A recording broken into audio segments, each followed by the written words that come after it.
Netflix, our strategy beats up the buy and holders. And another one, Adobe, works. Bam, bam, bam. Shift enter, shift enter, shift enter. This is Dr. Tay from Quant. Welcome back to our algorithmic quant trading series. Up until now, we have focused on backtesting our strategies on a single stock like Apple or Tesla. This is a great way to learn the mechanics. But in real world, traders often want to know how a strategy performs across a portfolio of assets or how it behaves on different stocks within a specific index. Testing on just one stock can lead to a phenomenon called overfitting, where a strategy looks great on one particular asset because its parameters are perfectly tuned to that asset's historical quirks, but it fails miserably on others. Today, we are going to level up our backtesting. We are going to take our familiar SMA crossover plus MACD confirmation strategy and apply it to the top 20 companies by market capitalization within the Nasdaq 100 index. The goal is to run a batch backtest, generate results, and visualize performance for all of them at once. This will give us much broader perspective on the strategy's robustness. Why batch backtesting? Robustness check. See if the strategy works consistently across different companies, not just one. Diversification insight. Understand how individual components of a portfolio would have performed. Efficiency. Automate the repetitive task of running a same strategy on multiple assets. Identifying outliers. Quickly spot stocks where the strategy performed exceptionally well or poorly. Let's dive into our collab here. As you see, you'll take this code for free always. We have a run through from episode 1 through 2, 3, 4, 5, 6, 7, 8, 9. We got 9 here. So here comes the code. We need our standard libraries.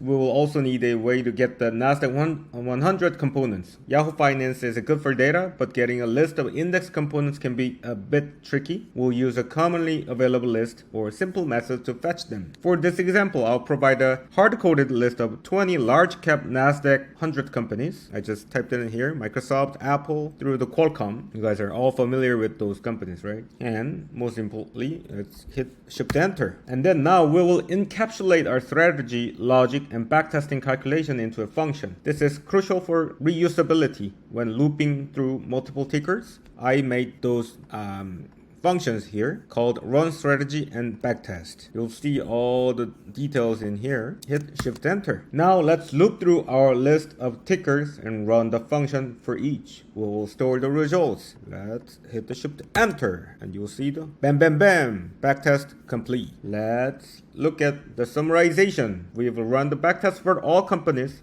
20s. Let's create a summary table. Shift Enter. As you see, this number on NVIDIA, 710 is the return of our strategy. 1,240% is buy and hold total returns. Outperform, we lost by minus 530%. But some stocks like Netflix, our strategy beats up the buy and holders. And another one, Adobe, works. What about this one? CMCSA. What was this stock? I don't remember. Is it Cisco? Okay. Yeah. No. Comcast. CMSSA. That's a Comcast. For Comcast, it works. We beat them by 31%. Intel. It works for 70%. What's a common factor of Comcast, Intel, maybe Netflix? It's OTT related or microchips. Well, you can maybe just make a hypothesis from this point, but you get the idea. Let's do some great visualization.